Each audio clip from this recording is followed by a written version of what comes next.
My name is Charlie Cheever. I was born in the Manila, Philippines in 1928. Well, it's very unusual. My father was a career Army officer. He was stationed at Fort Sam Houston from 1936 to 39 and lived on Carnahan Avenue, kind of near the Whitty Museum. And my mother and father used to walk up in Alamo Heights in the evenings, and one day he just said, you know, it would be really nice to have a bank up here in Alamo Heights. And she said, well, that'd be nice, but you don't know anything about it. And so he said, well, I'll go to the library, I can learn about it. He actually started the bank started the work in the bank, the work for the bank in 1939 as he was leaving San Antonio.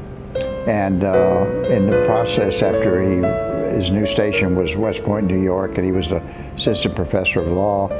And he had contacts down here that he kept working, and they developed the bank, and it was opened in February of 1941 with $60,000 in total capital, and most of it borrowed, Army officers, friends of his, and that's how the Broadway National Bank started. Well, I think the key to the Broadway Bank's success really is the tutelage of my father, who really wasn't too big on accounting, didn't know all the ins and outs of banking, but he preached to all his employees, you take care of the customers and the numbers will take care of themselves. And he just was oriented towards the customer. And that orientation just showed, and they understood it, and they trusted him. And this is when he was president of USAA from 1952 to 72, and he really stayed out of the banking business. He stayed out of it, but he was a primary owner. I first came here in January of '57, and was named president in '61. And there was a joke in the newspaper. They had a series of, every day was a different joke. And the day that I happened to become president, the joke was, some people get to the top with a bang, others do it with a pop. And so that's how I got to be president of Broadway Bank, solely because I had a pop. I graduated from West Point in 1949 and was in the Air Force until very late of '53, and then got out and went to law school. My father had gone to law school part-time, and had become a Army lawyer.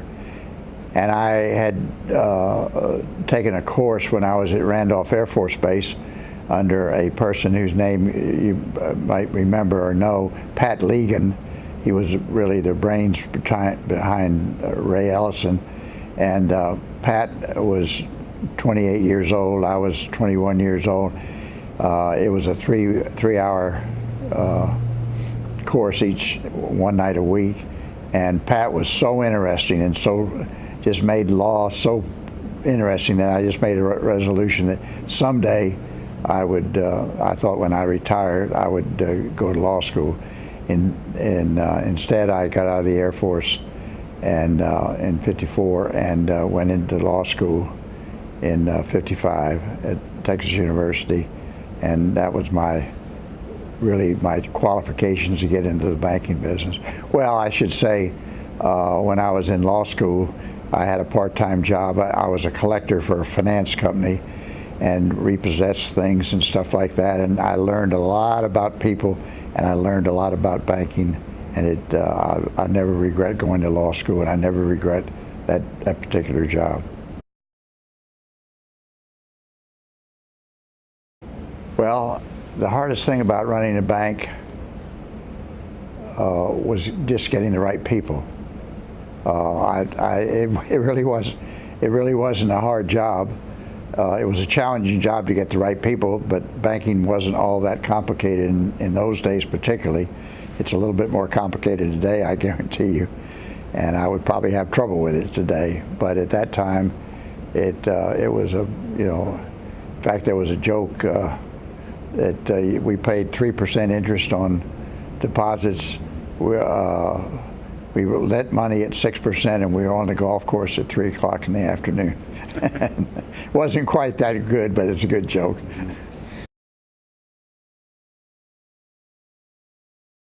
The most I liked most of running the bank was the fact that you met so many nice, interesting people, and you could be part of helping them succeed, and that was just very fulfilling. That when you had customers that started very small and they grew their businesses and did a good job, and that I as a banker was a small part of it, and they were the guts of it. Broadway Bank has played a very interesting role in the growth of banking in San Antonio. We were the first suburban bank, and this was in 1941 when all the banks were downtown.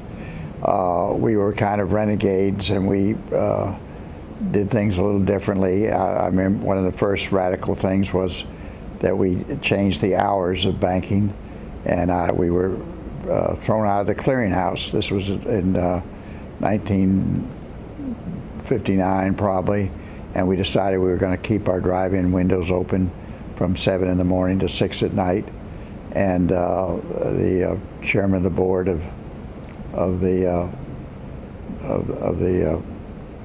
organization that ran, they called it the San Antonio Clearinghouse Association. They came down and told me that we could no longer be members. And I said, well, I don't think that's really a very big setback. We can clear checks through our correspondent bank, and so I guess we're out. And so a year later, Tom Frost came back.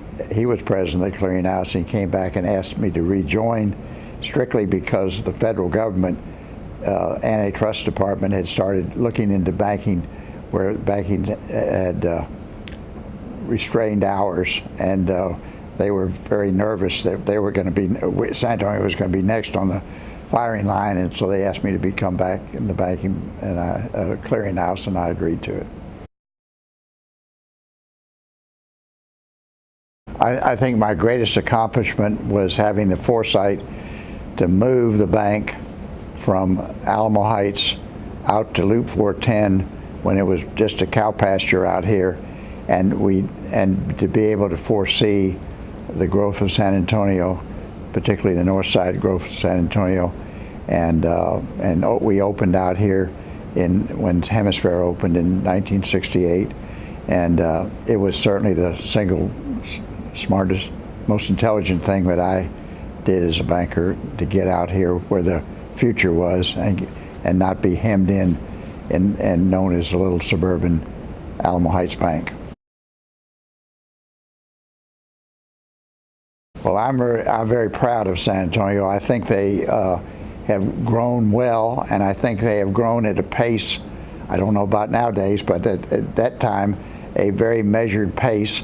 And I think that we respected the traditions of San Antonio, respected the people and their attitudes, and I think that that's what caused the banking in San Antonio to flourish, and for San Antonio to flourish. I think we just we were a little lucky. Hemisphere is the thing that changed our thinking and changed us, and I think it was a very timely part of our past. But I think that San Antonio has grown gracefully. It had good expressway systems as it was growing up. It had good people. It had good banks, and it had enough foresight to change with the times and realize. I mean, one of the primary changes might have been when we had back in, I guess, the 70s, we had we had a city council that was primarily North Side 09er type people, and I say people because they were in 09 because that's Alamo Heights, but we had a city government that really was not broad-based enough, and then we made the change to single districts, single member districts, and I think that changed San Antonio and brought in the east side and the west side and the south side into the structure of San Antonio. Well, I guess the key to my success was being brought up by a good mother and father, and a good education at West Point, and a good appreciation of. I stayed in the Air National Guard for. I finally retired at 20 years service, and I think that's a key part of my life, and was given a good education. I went to a lot of school as an Army kid. I went to a lot of schools. It was a challenge, but it was a educational challenge of moving around different parts of the country, meeting different groups of people, their thinking, and that kind of thing. So I think the broad base of my background was instrumental in my success. Well, if I was a college graduate these days, I would really feel that it's important that you pick a career with an open mind, that you may change, but pick a career that interests you and challenges you, and that you enjoy and have fun doing. There's nothing worse than going to a 8-to-5 job and being miserable. And I think that if you do what you want, what interests you, and what is fun for you to do, then it'll all work out in the long run. And you might change careers, you'll change jobs, obviously, you'll change careers, and I think that's the best thing that could happen to you. I would have been a career Air Force officer, I believe, if I hadn't made this change early in life. But I don't think I'd done anything different. I'm just happy with my life. There's nothing I would have rather been than an Air Force officer and then a banker. And I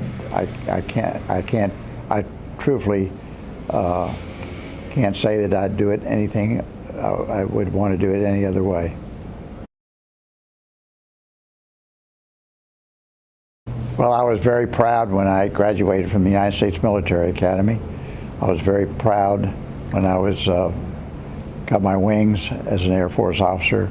I was very proud of my marriage, proud of my 6 children, and proud that the Broadway Bank really made a name for itself in San Antonio and was successful and helped a lot of people. I get a little concerned these days that the younger generations are too self-absorbed. They don't.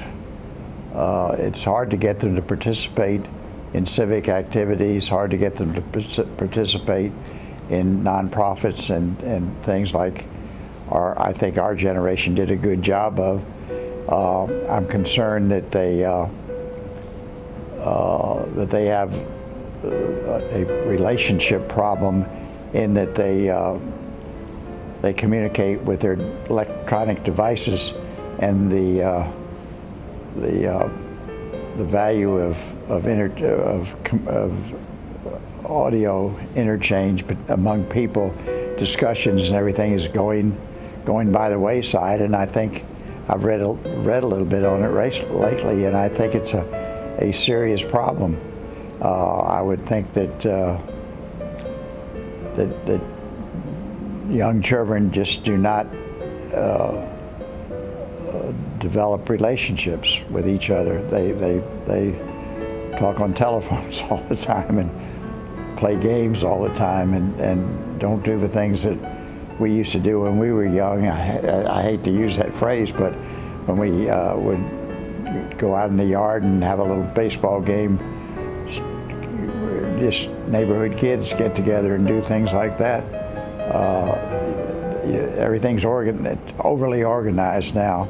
Nothing comes naturally, and it even goes to, this is a little funny, but I would think that people these days would have to go through a dating service because they don't know how to participate. They just don't know how to react to each other as individuals and develop those relationships that are necessary for successful marriage. So I can see dating services as a booming industry, believe it or not. It's hard to say that, but I'm saying it.